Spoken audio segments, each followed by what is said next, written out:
Welcome to another episode of the Rex Wu podcast, Just Kicking It. It's been a little while since I uploaded a video. It's been a few months.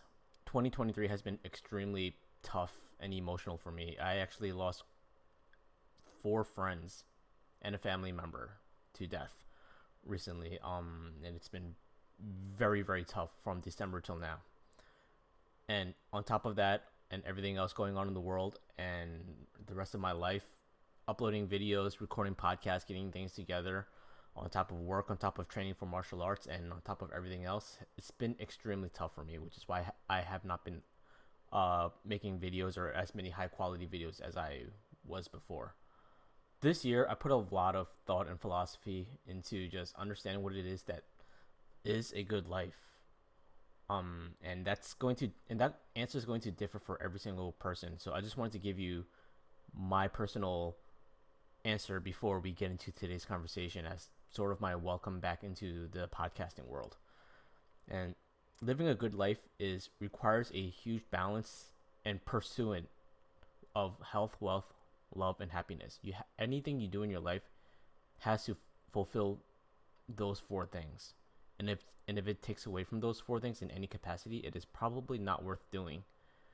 And it sounds simple in theory, but in practice it is tremendously difficult, because every single day you're going to be faced with decisions and tasks that will really call into question your ability to pursue those 4 things. Now, as for me, I realized about a month ago that one of the things that I love more than anything is having very deep, very insightful conversations with people who know a lot about a certain subject. And it doesn't matter what that certain subject is. And I haven't been doing that this year, mostly because, again, I've been burned out. So I want to bring that back because it is something that I enjoy tremendously. Deep conversations as well as martial arts are probably my 2 greatest loves in the world. And I wish to continue to share my love with everyone else in the world, because I believe that anybody that comes into my presence should become a better person for having spent time with me. And if I'm having a great conversation with somebody and they're teaching me, I want to share that with the rest of the world, because I think that is how we make the world a better place. With all the things that we complain about, all the things that go wrong in the world, all the things that just go about derailing our day, proper conversation, the power of conversation and connection and empathy and love are part of what makes this world a great place. And the more we exercise it, the more we can solve these problems. With that said, my name is Rex, and this is the Just Kicking It podcast. I hope you enjoyed this episode. Thank you very much. It's just people these days. So many conversations are based on, look at this video, look at this video, look at this YouTube short, look at this TikTok, look at this Instagram reel. And I'm like, there is so... Do you see that world out there? Yeah. There's so much going on that we can talk about. But you guys want to sit here and talk about what you saw on this little 5-inch screen. Like there's so much going on, man. Like so many conversations are just based around, check out this awesome video, and then we look at it, we laugh, it's great, but it's like, I want to talk about other things other than that, and it boggles me. For example, welcome to the show. I guess that's gonna be the longest intro ever. Robbie. What's up, man? All right, man. And like this, I mean, I think that's a really good segue into like what I wanted to talk to you about. So the reason I approached you is because you're an insurance expert. Yep. Right. Plenty. You've been in the industry for a while. You're a broker for a very well-reputed company. We don't have to say that name. Well, if you say it, I'll bleep it out. That's fine. Because I don't know if there's a conflict of interest you coming on the show or not. All right. But it's like there's such a crazy storm that's hitting us right now in the insurance world, and so many people they're either unaware or they're getting hit by it and they don't know that they're getting hit by it, or they're getting hit by it and they don't understand what's going on. And I want to bring you here because you know your stuff on insurance, and I was hoping you could help shed some light on what's going on, how we got here, what we can do to prepare, batten down the hatches, or do we just like jump ship and just move to Thailand en masse, because things are less chaotic over there than what's going on here. Right. So the insurance market has been, in Florida, it's been falling apart for 30 years. 30 years. Yeah, it's not something that I was just thinking 30 years. that just started happening. It's been expedited over the last few years. I don't know the exact year. Somebody would fact check me on that and tell me that I was wrong. I believe it was sometime in the 80s. They passed a law that was one-way attorney fees.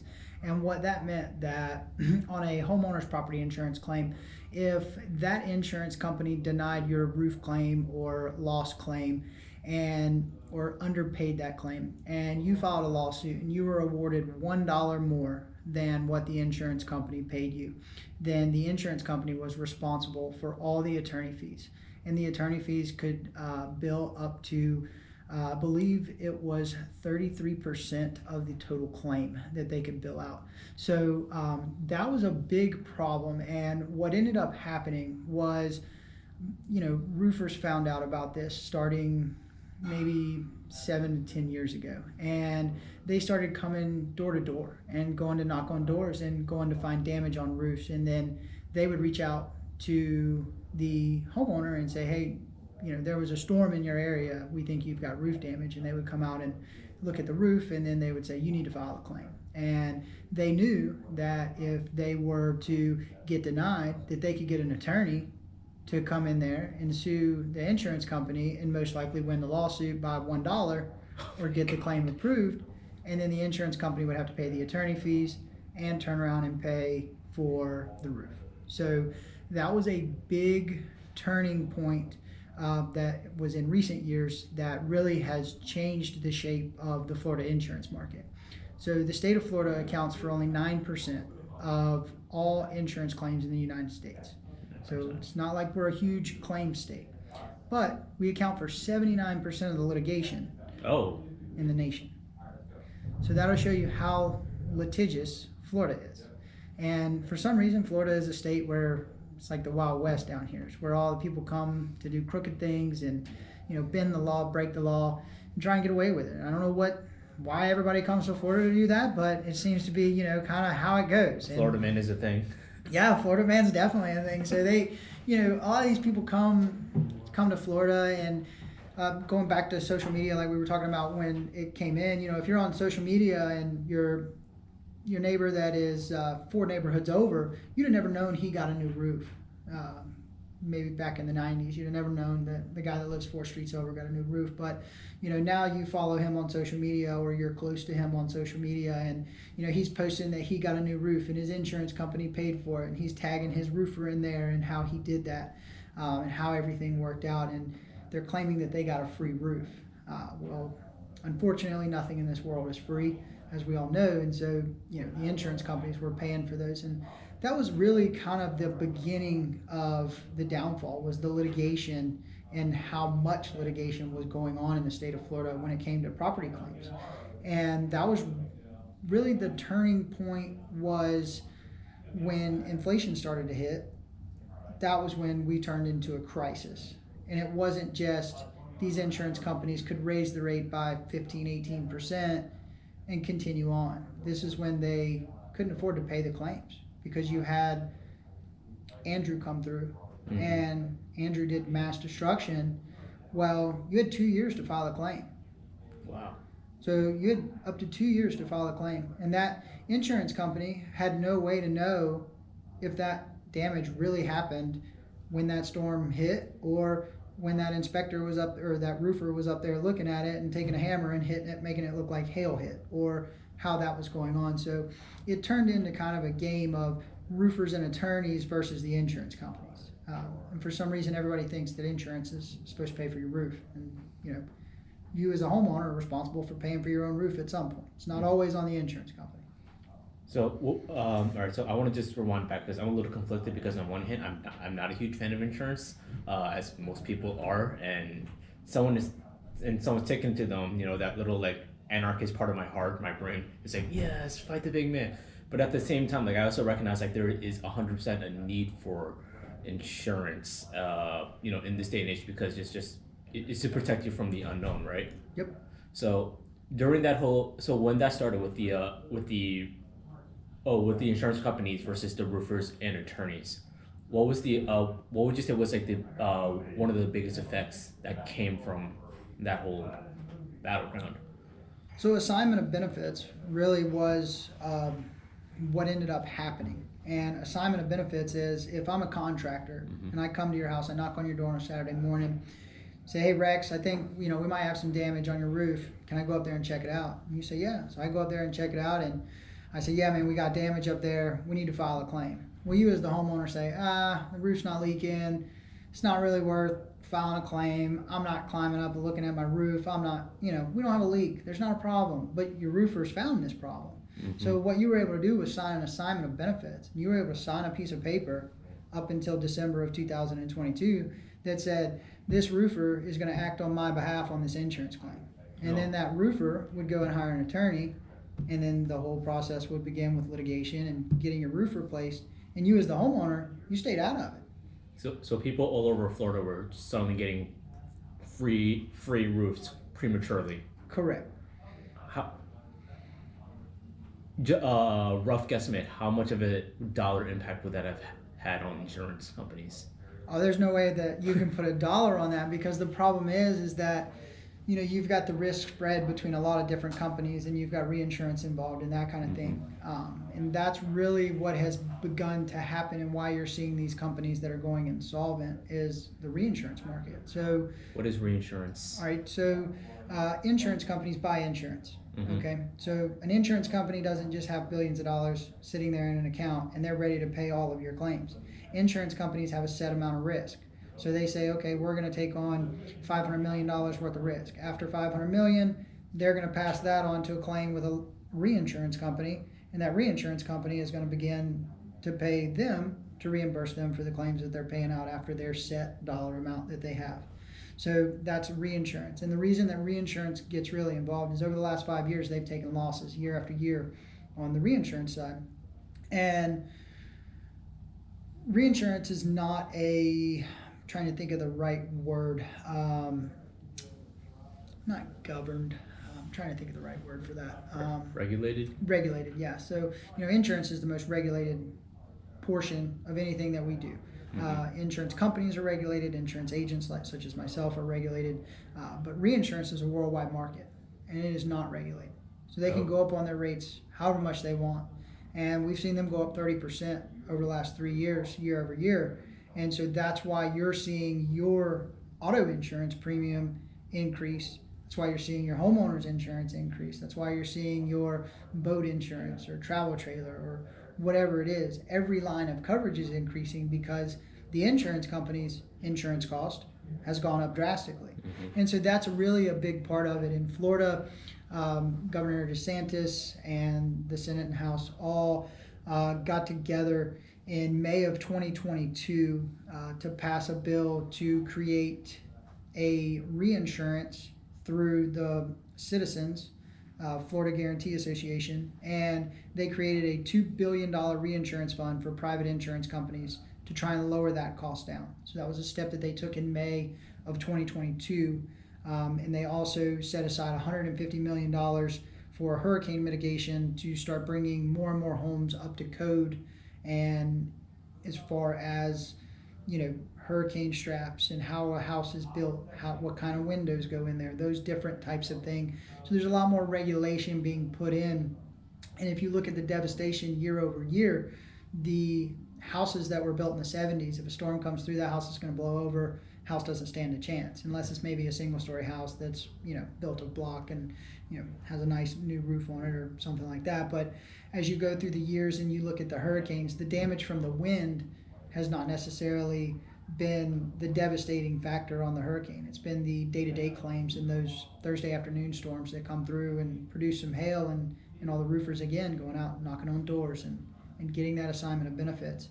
So that was the special session that they called and in May of 2022, and another one was called in December of 2022, which we'll get into that here in just a little bit. But December of 2022, they really made some big strides to try and change the homeowners insurance market and the property insurance market here in Florida. What has been the effect of creating that reinsurance with the $2 billion?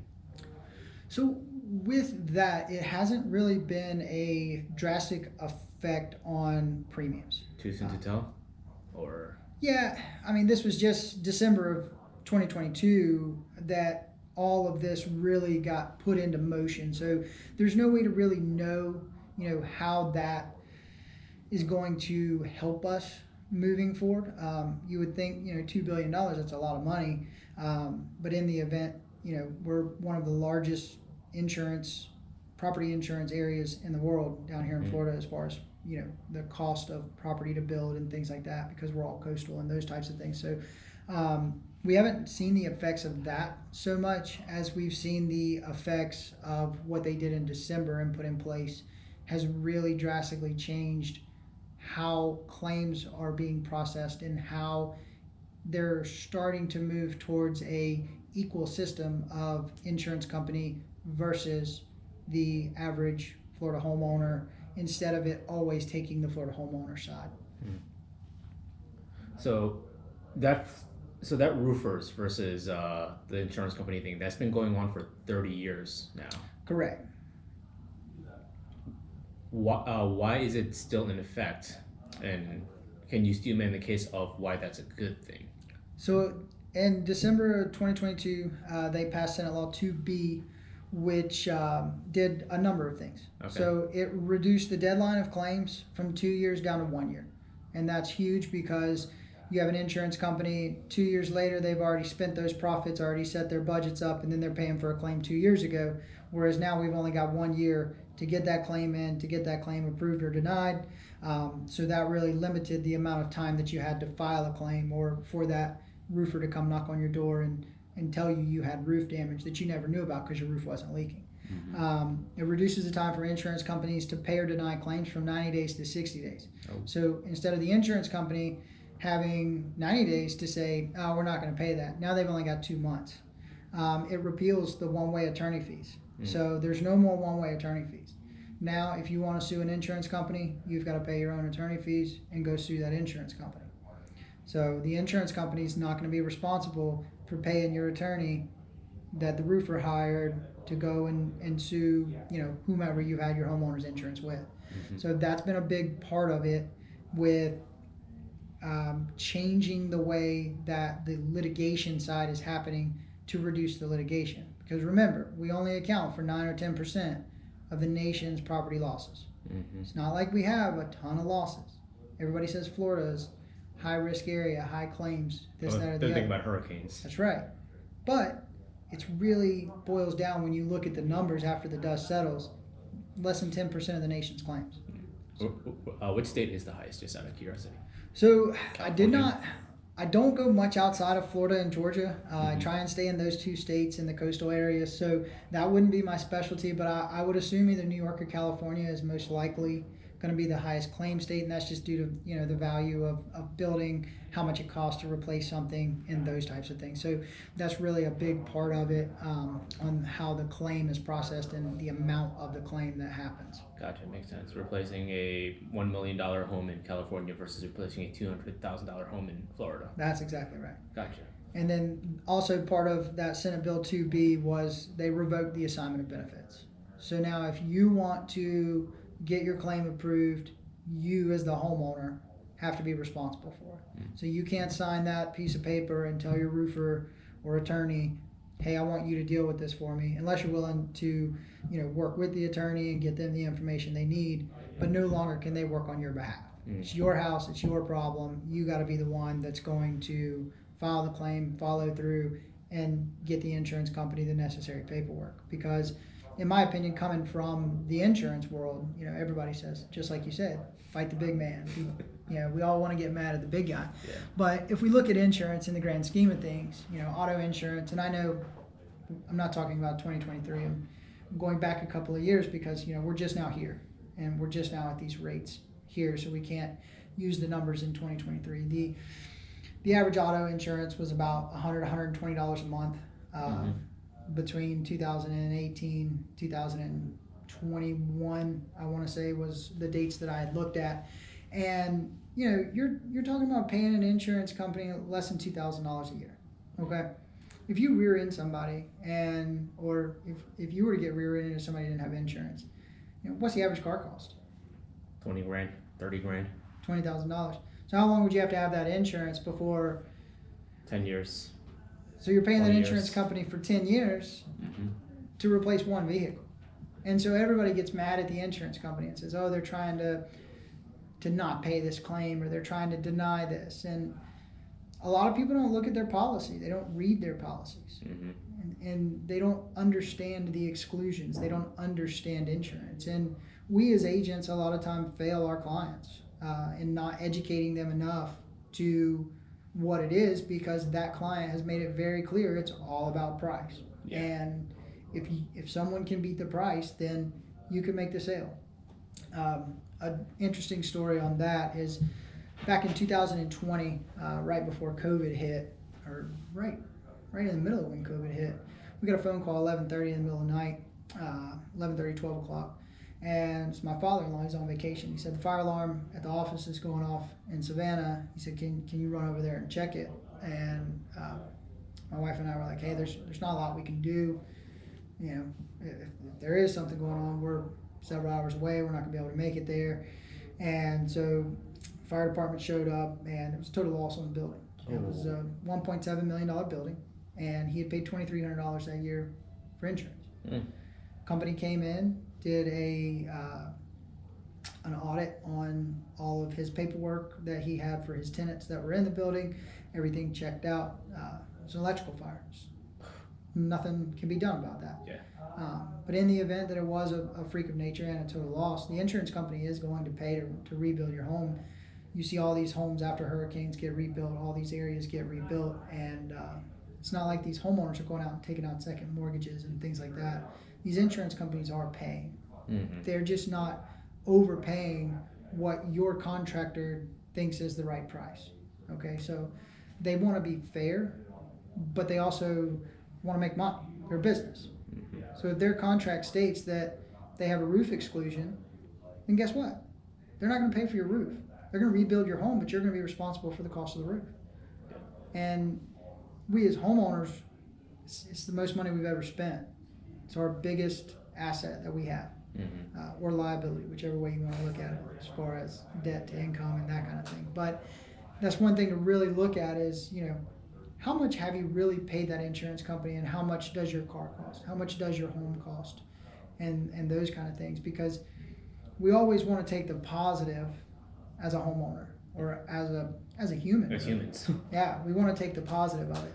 So if our home goes up in value by $200,000, $300,000 through COVID, but our insurance premium goes up to match that, we don't ever get mad about the home value going up, because that's increasing our asset. We're happy about that. But all of a sudden we turn around and we're mad that the insurance company is charging us to pay for what our asset is worth. And we have to understand that this isn't going to go backwards. This is going to level out. So we're here now. So get used to these prices. And get used to, because it's not going to go back the other way. I mean, unless there's some type of drastic reinsurance change, or we get a lot of new carriers that want to come to Florida, then we're not going to have more competition. Speaking of that, why did farmers pull out of Florida, and why am I hearing rumors that other companies are looking to pull out as well? Because I know California had at least 3 major companies pull out.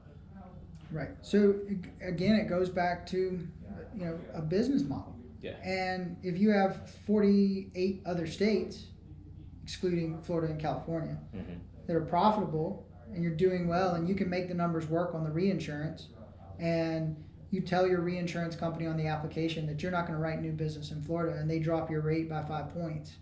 Well, that 5 points is sheer profit. So why would you write business in such a state that is so full of litigation, has caused you so much heartache and pain, and the homeowners do nothing but sue you when you're paying the claim? It's just maybe not what you thought was right. But really, maybe that boils down to you didn't read your contract, or you didn't understand your policy when you purchased it. And I think that's why farmers decided, they looked at, you know, Travelers just quit writing personal auto in Florida. We lost 6 companies in 2022 to insolvency. They couldn't afford to pay claims and they went under, so they're gone. Just in 2023, Bankers, Farmers, Lexington, they've all left. They've all gotten out. If you had a 79% chance of getting sued, No, I'm out of there. are you gonna stay? Are you gonna stay in that state? Hell no, I'm out. Right, exactly. So that's really what it boils down to. It boils down to, why would you stay in a state that up until December of 2022 only protected the homeowner and the Floridian? It never protected the insurance company. It wasn't a two-way street. So why would you do business on a one-way street that's an uphill battle? Well, most people that are hearing this, listening to this right now, they're thinking, I can get a new roof. All I got to do is do A, B, and C. They're getting excited about it. Yep. Yeah. That's exactly what they're thinking. And that's the problem. And that goes back again to how we started this conversation, this podcast, is, getting information out there, and social media and these different types of things gives these people an easy way to target people of offering them something free. Okay. But it's not free. And you're telling me don't sue the insurance company? Well, I mean, I know that's not what you're saying. I'm just saying, like, it's a lot. It's a lot to take in, and there's layers to this. Oh yeah. Yeah. And that goes back. We go back to the COVID era, or it was a disaster, and everybody says, well, why do we have a shortage? Why can't we keep up? Why are products not here? Why? We were paying people not to work. Yeah. And so if you're paying people more to sit at home and not go to work, they have no incentive to go to work. So how can we keep up with supply and demand if people aren't going to work and they're just getting a check sitting at home? I guess we should just keep printing free money, right? I agree. Yeah. I mean, I'd be in for that, but nothing's free. And so that's a big thing, is that we had the supply chain issues, which led to longer times of homes being repaired. And then people could start charging what they wanted to charge, because they could get the material. I think Jordan, when he was building the Naked Farmer across the street, he was backed by about 4 months. Like, he was supposed to open up on X date, and because he couldn't get light bulbs, just a freaking light bulb, and he had to wait an extra 4 months, amongst other things. But like, that was one of the things he complained about. He's like, I can't get light bulbs, and he opened up towards the end of COVID too. So yeah, and that's a resilient story about Naked Farmer. He'd be somebody that'd be interesting to have on, because he did open in June of 2020. And that's an impressive story, to be able to do what he did through COVID and opening those restaurants. And but everybody's feeling the effects, even on the commercial side as well as on the residential side, whether it's auto, homeowners, however you want to look at that. Everybody's dealing with this crisis here in Florida, and it's not only here; it's throughout the nation, as far as rates going through the roof. Yeah. So you don't think that we're getting treated differently than anybody else. Yeah, I've got buddies in Tennessee right now who are having heart attacks. Oh yeah. Yeah. So specifically to Florida, one thing that I do hear a lot, I don't know if this is true, maybe you could clear the air for this one. A lot of people are saying, like, because of the volume of people coming into Florida and the rapid development of the cities, plays a huge part in the rising rates, because more people bring with them more money, which more homes, which increases the risk, and an insurance company can only afford to cover so many people, which is why they need more companies. But if companies are pulling out and they're insuring more people, that's even bigger risk to them. How much does that what type of effect has that had on people's insurance premiums? Is it as big as I'm making it sound, or is it or is it something else entirely? The people moving here isn't necessarily what's driving the cost, but that is maxing out companies. And so what that means is a reinsurance company is only going to insure you to write so much new business. Okay? So just because I buy reinsurance doesn't mean I can go out and write unlimited amount of business. That reinsurance company is set a dollar amount on the amount of premium that I'm allowed to write, on the amount of risk that I am allowed to take on.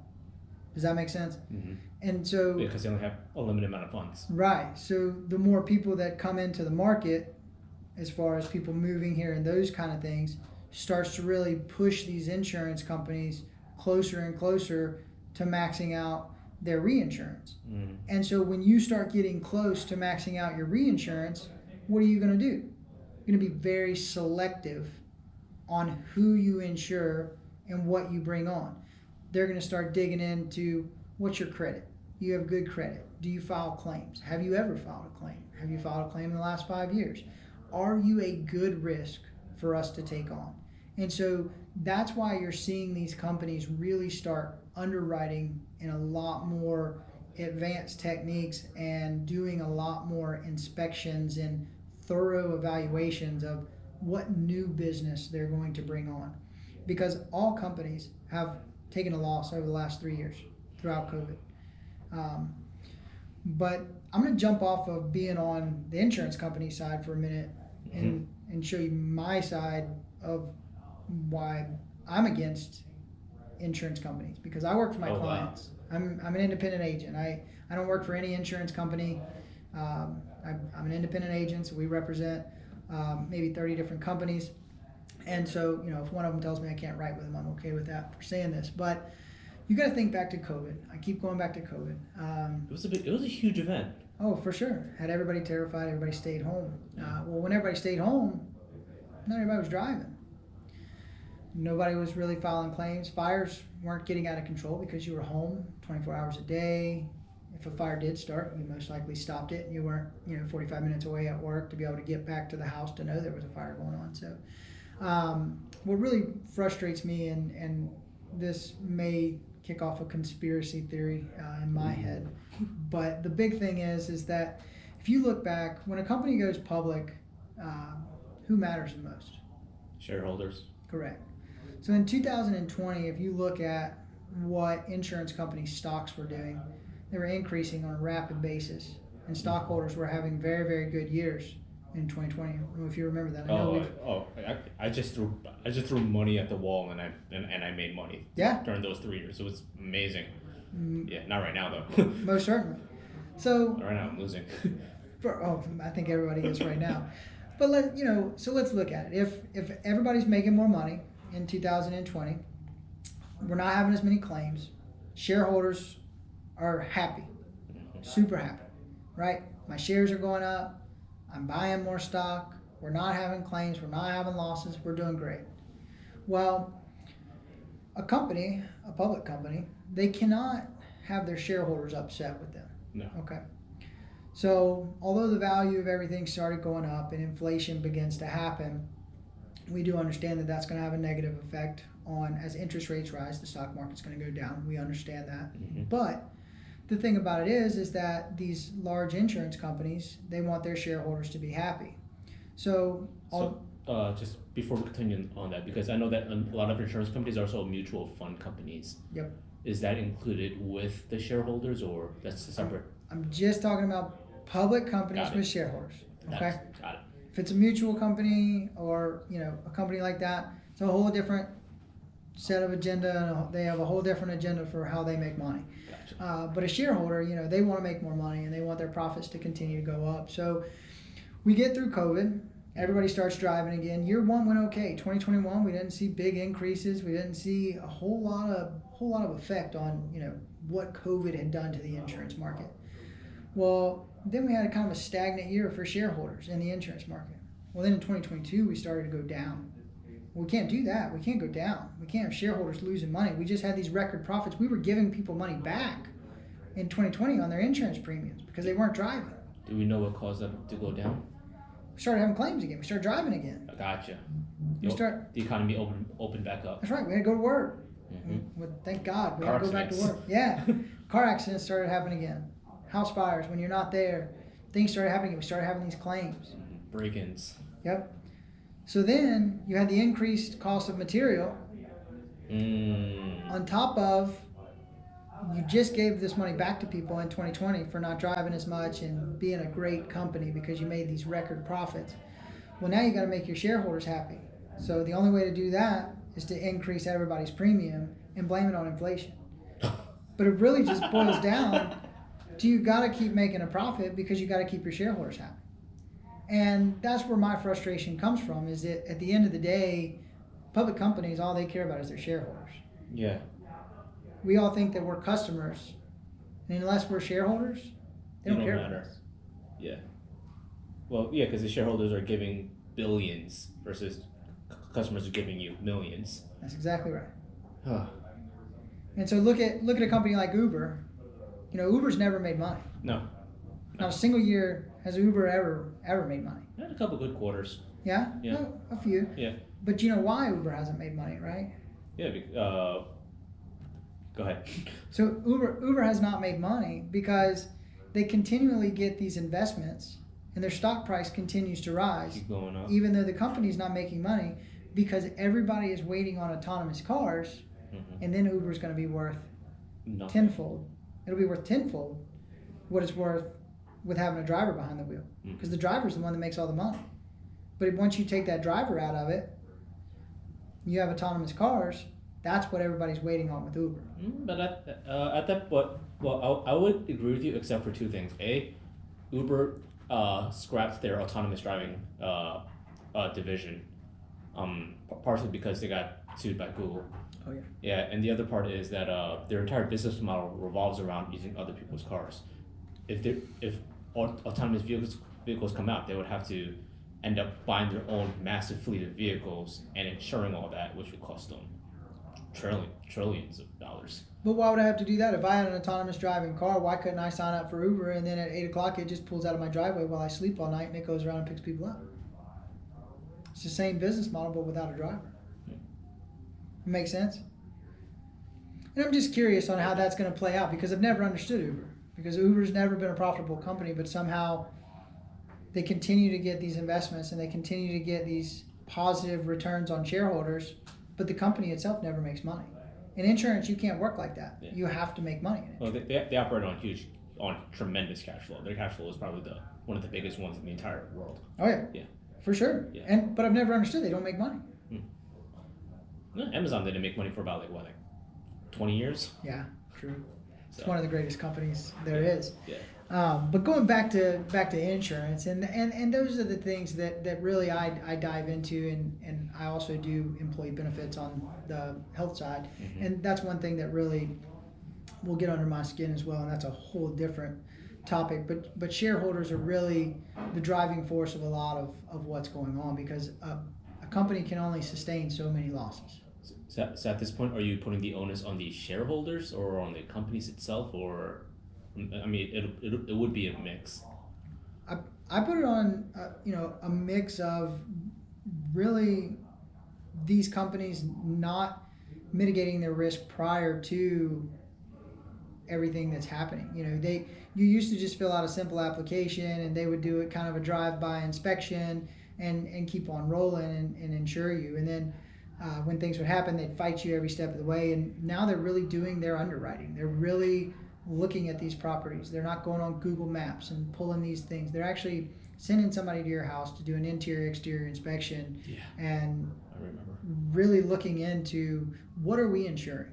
And your credit has a tremendous effect on your insurance rates. That's one thing that people don't realize. Which is interesting, because I just had a friend who's trying to buy a house. He's approved and everything, except he can't get someone to insure him. He's over in St. Pete's. I should probably give him your number. Yeah. And he has a 700 credit score, makes like $150K a year, and nobody wants to insure that house. And he said that it's too close to the beach. It's like a block away from St. Pete's Beach. Yep.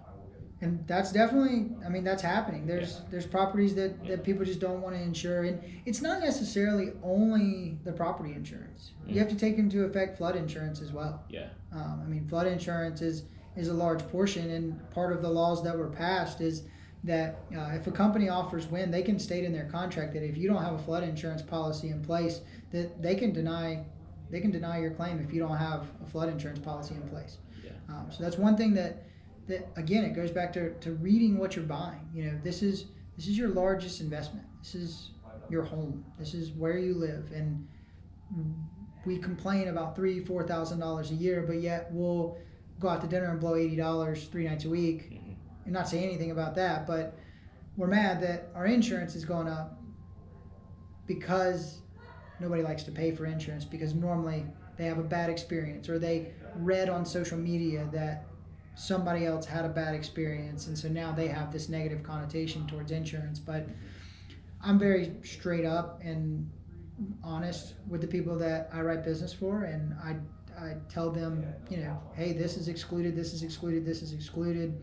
It is the cheapest price, and this is what you can do, or you can pay more and go with this policy. So I just really, one thing I would love everybody to take away is pull out your policy and read it.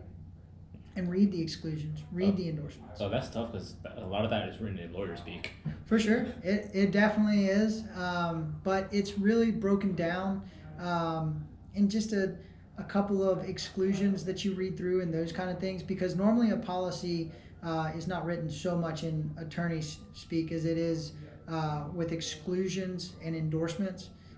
Those are the big things to look at, because a standard policy is pretty normal. You've got the dwelling coverage, you've got your contents of what's inside your home, and then you've got loss of use, which is going to pay you when you have nowhere to live after your home burns down or gets hit by a hurricane. That's going to be what pays for you to rent something else while your home is being rebuilt. And then you have the liability portion of it, which is going to cover you if somebody were to get hurt within your property, or if fire from your house caused over to your neighbor's house or something along those lines. The liability is what that's for. And then the exclusions in the endorsements, really what you want to look at. The roof exclusions, the water pipe burst exclusion, all these different exclusions that are in there that a lot of people don't look at, and their agent doesn't bring that up to them, because to make money in this business, you gotta have a lot of clients, and a lot of times we don't have the time to educate these people, and most of the time, and I can't figure it out, nobody wants to talk to me about insurance. It's not exactly a sexy topic. No, I'm not gonna lie. Not at all. But when the U.S. average of a homeowner's insurance policy is $1,544, that's not bad.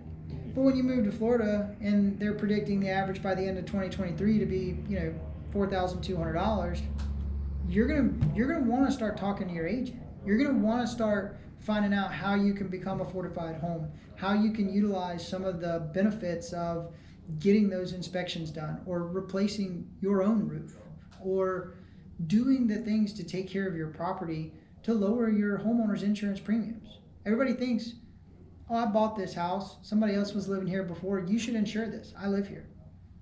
Instead of following the guidelines of how to insure that house properly and how to make it the best possible outcome in the event of a hurricane or major storm. A lot of routes we can go from here. I want to go. So I thought I had about 36 seconds ago. I counted, not really. With all these companies that are pulling out, I feel like as companies pull out of Florida, they stop insuring Florida, that limits the supply of available insurance companies, which is only going to increase the premium. Because again, if one company insures more and more people, it increases their liability. And if they're capped out, what's going to happen if we run out? Would we run out of companies to insure us, or? No, because you've always got Citizens, and True. we can all fall back on Citizens, and. What does Citizens have reinsurance as well? Correct. Okay. And Citizens is also funded by the state, so you have to understand. Everybody says, oh, I got this great rate on my homeowner's insurance. I've got Citizens. Mm-hmm. And what I would be most interested to see, everybody has this negative connotation towards private insurance companies and the event of catastrophic losses. We just had Ian come through just last year, and catastrophic loss. You've got multiple different private insurance companies dealing with claims, paying for claims, different inspectors, different companies. So the benefit of that is it's not all falling on a governmental single entity. Yeah, you don't want that. And so when we had a 50-60% increase in people moving over to Citizens, in the event that 2023 we have a catastrophic loss and all these people are with Citizens, I'm really interested to see how motivated the government would get to really pass some legislative events that would really change things. for these private insurers, because what things would they change? that's going to be a big loss for citizens. Yeah. And what would they change? And I don't have the right answers, but I think it starts with us as homeowners and doing the best we can to protect our homes and doing the right things according to a fortified home and making sure our home is up to code. And a lot of people will purchase a home and they'll go in and not pull a permit, maybe do the work themselves or hire this other contractor. And house was built in the 80s and the kitchen's beautiful, the bathroom's beautiful, beautiful floors and windows, everything's super nice, but they didn't build the house up to the standards because they didn't pull the permit and have to bring everything up to code. So that's really, I think what needs to happen is we need to, as homeowners, start protecting our homes the best we possibly can in order to reduce risk of when a hurricane does come, because it's not if, it's when. Yeah. And we're about 12 years due. Yeah, and Tampa specifically. Tampa's definitely due for one. But I think that's what you're going to see is going to drive the rates down is starting to enhance the way that properties are built and enhance the way that remodels are done and really start making our homes stronger and better to withstand the storms so that these insurance companies don't see such traumatic losses in the event of a hurricane coming through or a Thursday afternoon storm. So devil's advocate here. So I agree with you. Definitely take care of your property, take care of everything, make sure it's in good shape, right? And part of that will just lower your overall cost of life.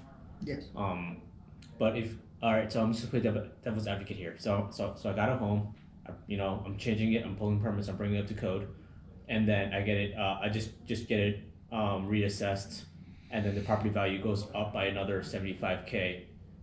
Would that not affect my insurance rates in the opposite direction? Because now I have a home that's worth more money. Right, but again, that goes back to the same thing that I said maybe 20 minutes ago is, you can't get mad that the value of your house is going up and it costs more to insure it. Yeah. So we can't win on both sides. You pay for what you get. That's right. We can't win on both sides. Mm-hmm. And that's one thing and why, just like what you just said, it's a good point. That's why a lot of homeowners coverages are going up so much. For example, we had a renewal, 6 renewals today, and the average of the home went up by about $85,000. So, and that was on the declarations page of what the dwelling limit was. So that's what they would pay out in the event of a total loss. And we're seeing those increases go up, and that's because the cost of lumber, the cost of providing to shareholders, and the cost of living is just exponentially going up and up. So all right, so for the people, so take care of your home, do things properly, get the permits. What are some other things that they can do to protect the value of their assets, homes, cars, etc.? So the other thing you can do is part of what was passed in 2B was that you can reach out and get a free inspection on your home if you have done those improvements, and then send those back into your insurance company for a discounted rate or shop it out to see if there's a better rate available. If you are not shopping your insurance out every 3 to 4 years, you definitely need to be doing that. You definitely need to reach out and do your homework. And I'm not the only agent around. There's thousands of agents in Tampa Bay, St. Petersburg. Reach out to them and talk to them and have those conversations with them and ask those questions before you write that policy. Because again, this is no longer $100 a month. This is $300-400 a month that we're up against now. To insure my home, I live in a 1,450 square foot house. We have a brand new roof put on in 2018. All the electrical, plumbing, and windows were brought up to code in 2021 when we purchased the home. So I preach, I preach it, but I also do it myself, and I have the pictures to prove it, for those of you that don't believe me. But we've done all this work to the house, and my property insurance just went up to $3,600 a year, and our flood insurance is $2,800 a year. Mm-hmm. And so, that was a big hit. But I think my biggest frustration was, the value of the home going up and the property taxes going up all at the same time. So it's kind of, we're getting hit from all different angles, and there's no way to win right now. It's just it's a hard market. Yeah. It's all over the news. It's all over everything. So it's a tough market to win in. I think we all just have to realize that this is going to be the new normal here in Florida, and I don't think we're going to see it go down. We just went on Wednesday of last week and listened to the insurance commissioner speak, and I actually asked that exact question. I said, so by the measures that we've taken from May and December of 2022 and what we've done so far in 2023, do you feel that we will get to a place where we'll start to see a decline in rates and a decline in premiums? And his response was, right now we're still trying to level everything out. Right. That's a very Jerome Powell type of response. Yeah. And he said, I don't think that you will see insurance rates on property go back down. No, it doesn't. I don't see it going down either. Because again, it goes back. What would it take for it to go back down?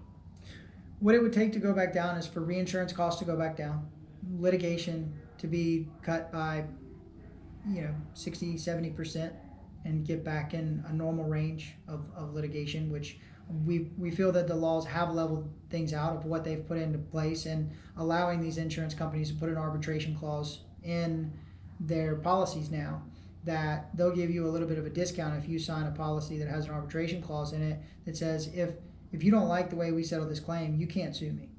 A lot of people are going to be very upset at the fact that it's become harder for them to sue an insurance company.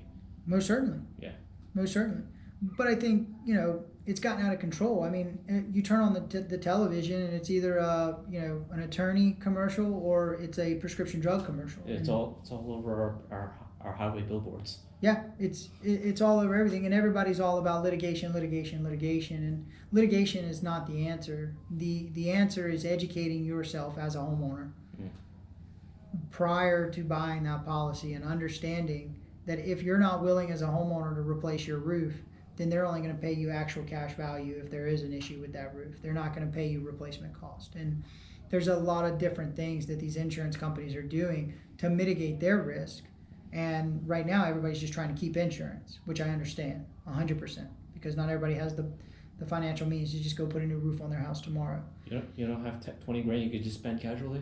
No, not at all. But but the thing is as a homeowner, we have to take it upon ourselves to begin to set aside some money and start taking care of the things that we have, and taking care of our roofs, taking care of our windows, and it's a huge expense.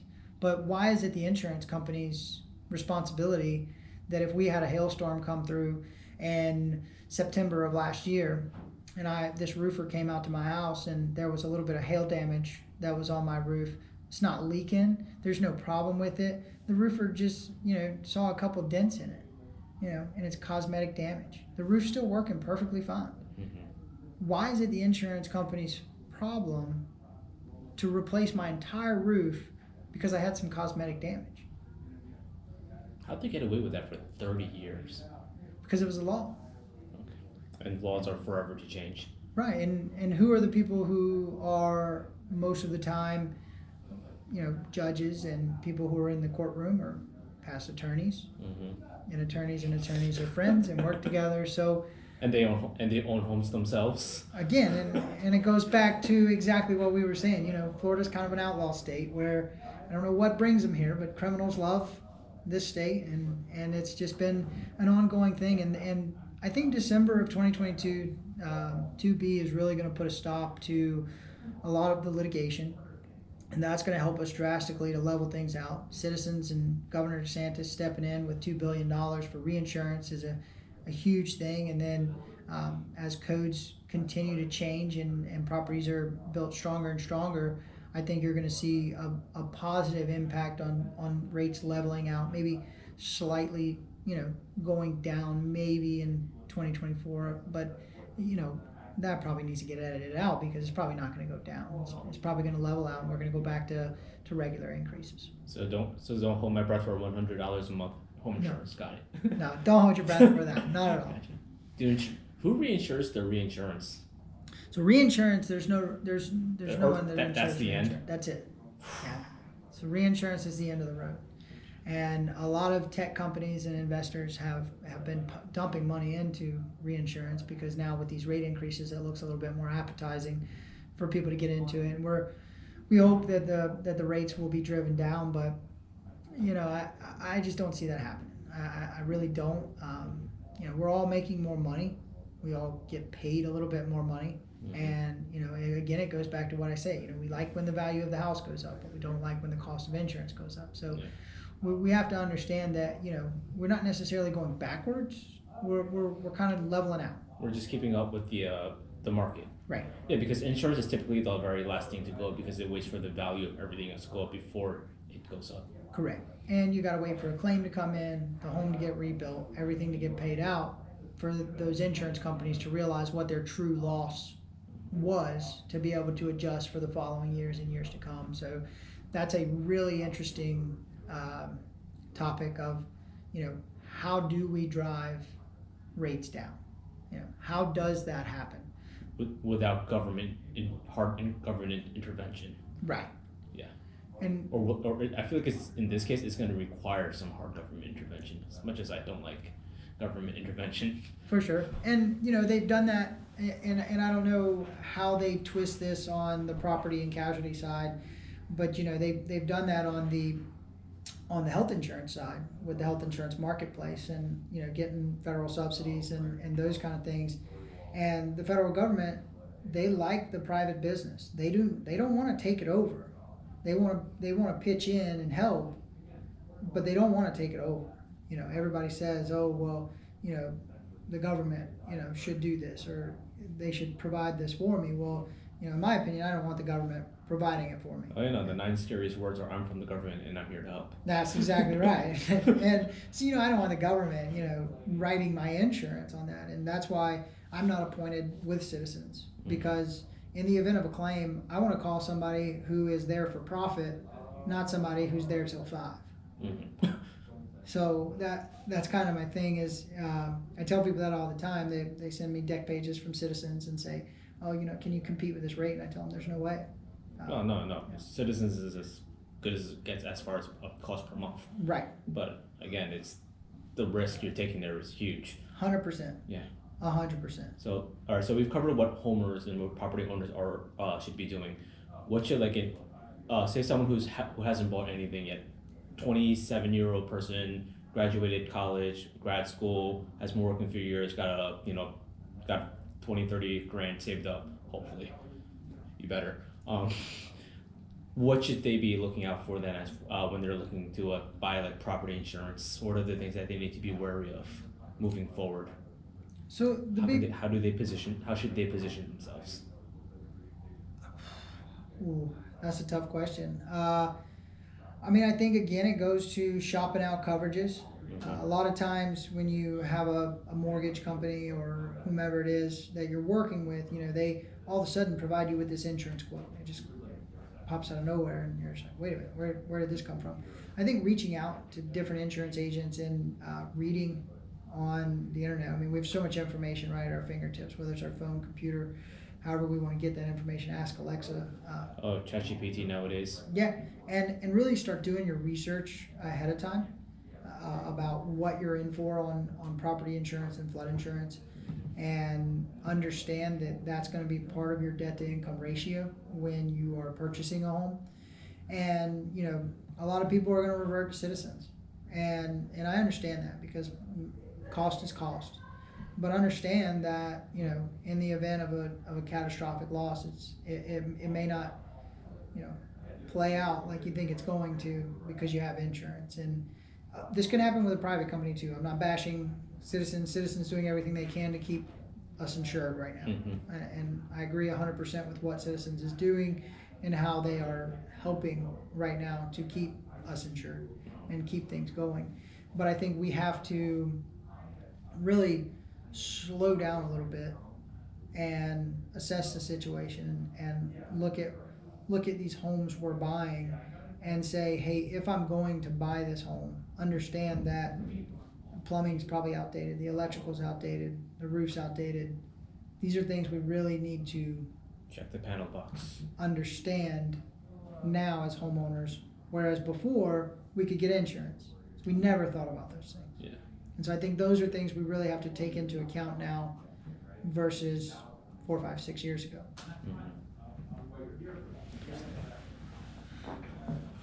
All right. We're an hour into this. Is there anything else that you wish to discuss? I know you took down some notes. Anything you wish to share? I was just looking through. No, I think that's about it. Unless there's something else you got. Just overall, you seem, despite all the chaos that we've talked about today, you still seem very bullish as far as the market down here is concerned. Am I reading that correctly? Well, I mean, we still have an open market. We still have options. Mm-hmm. I mean, we have ways to get insurance. I mean, and so for right now, yeah, are we in a complete crisis? Most certainly. Most certainly. But, State Farm just renewed their contract. They're ready to write business. They're open for business. They're ready to go. You got a lot of carriers who are backing off the gas and not taking on new business. But, Florida's resilient. We have, these domestic companies that pop up who are in Florida and they do business in Florida, and they want to be a part of the Florida insurance market. And so you're going to see companies that are going to open. You're going to see companies like Slide come in and take over a block of business of somebody that's going under, and then they're going to get reinsurance and they're going to start growing their block of business. They've done a really good job, as far as a tech company and bringing in more technology. And I think as technology in the homeowners insurance market continues to increase and the data becomes more and more accurate, I think you'll see that more and more carriers will begin to write, because you always have to look at it, and I explain this a lot to people. You always have to look at it from an insurance company's point of view, right? Mm-hmm. The guy that's writing your check has never seen your house. Mm-hmm. The guy that's writing... You're just on a spreadsheet to them. That's it. And then on that spreadsheet, there's an attachment at the end, and he clicks on that attachment, and it shows him 4 pictures, the front, the left, the right, and the back. And then he's got a 4-point wind mitigation that he gets to look at. But that's all he's got to go off of. So in the event of the claim, if we're not documenting, if we're not taking pictures of our property, and we're not really, opening up our home and saying, hey, we take care of our place. I need a good rate. And push back on your agent. If they tell you, hey, this needs to be done, or, that needs to be done, and say, hey, well, this was replaced in 2016. Why does that need to be replaced? Because as the homeowner when it was replaced. And those are the questions we need to start asking, I guess, going back to the thing you brought up about, knowing more about buying a home. And that's one big piece is, really know your house. Know the property that you're purchasing, instead of just trusting that real estate agent or the inspector or whomever it is. Mm-hmm. Gotcha. All right, so when people are getting their policies, what is the most important things, like the non-negotiables, outside of flood insurance? Like, what is the most important things that everybody needs to have on their policy? Like, if it's missing, like, just say no to the policy. I mean, the most important thing, and we're just talking property insurance, is, replacement cost versus ACV. And this goes for everything. This goes for contents, roof, your dwelling, everything. Because let's say you live in a house that's built in 1995 and you have an ACV policy versus a replacement cost policy. Difference? Well, the way that actual cash value policy is going to pay out is they're going to pay you what it cost for those materials in 1995. They're not going to pay you replacement cost of what it costs to replace that house in today's market. So what they're going to do is they're going to take the value of that and they're going to depreciate it of what it costs today, and then that's what they're going to pay you. So that $20,000 brand new roof that they're giving you, if they had to replace your 15-year-old roof or 20-year-old roof, they're only going to give you $7,000, $8,000, maybe $9,000 for that roof instead of the $20,000. So that's a huge thing to look for, is actual cash value versus replacement cost. Understand that your contents need to have replacement cost on it as well. You do not want them depreciating your TV, because the second you buy that TV, it's pretty much worthless, and the value goes away right away. That's a huge thing to look at on your policies. And then look at the exclusions. If you've got a septic tank or anything like that, water backup coverage is really, really important. And you can get different limits on that. And check to make sure your company doesn't exclude water pipe burst, because that can cause major damage. And if that's excluded, they're not going to cover any of that. Yeah, got a friend going through that right now. Yep. He was actually like a day before closing, because he was selling his house. The pipe burst and flooded everything. Yeah, he's been living in a hotel for the last 2 years. Man. Yeah. Yeah, that's a tough one. Yeah. For sure. And just really, But insurance is covering everything. That's right, and they're paying for it. Yeah, covered the hotel and everything. Even gave him like an extra little bit left over for food. Yep. And the interesting thing is, he probably hasn't written a single thing on the internet about how the insurance company's done a good job for him. He's been angry this the entire 2 years. Yeah, because he's out of his home. Exactly, but but the insurance is taking care of him though. Right, they're trying, and they're trying to fix it, and they're trying to make it right. And you won't see a lot of positive things about insurance companies on the internet. You're going to see all the negative things. So that's a big thing to understand, is that not everything you see on the internet is true, and also you're not ever going to see near as many positive things on the internet as you will negative, because you get a lot more clicks on negativity than you do on positivity. Oh yeah, and we're both guilty of that. Oh yeah, oh most definitely. So a review for a restaurant, if you go look it up and they've got 4 stars, I'm like, hey, I'm eating there. They've got some positive reviews. I'm like, this place is decent. So that's a big part of it. And this is going to affect the commercial property market as well. So we got to get ready. We just have to get ready. We got to buckle up, and we got to take care of the things that we have the best that we possibly can. And there's still options out there. It's just a matter of you've got to make sacrifices to ensure the things that are most valuable to you. Well, I definitely got to go home and dig on my policy and take a very close look at it now. Thank you. All right.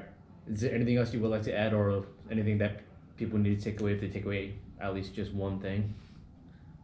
I would say the thing to take away is, if you're paying $2,000, $3,000, $4,000 a year for homeowners insurance, and you're upset about that, and I understand, but think about in the event of a total loss, where your home burned to the ground. You just lost everything that you had. You lost all your furniture, all your clothes, all your electronics. Your house is gone. And you've got nobody to call if you don't have insurance. But if you have insurance, in that moment, you've got somebody to call.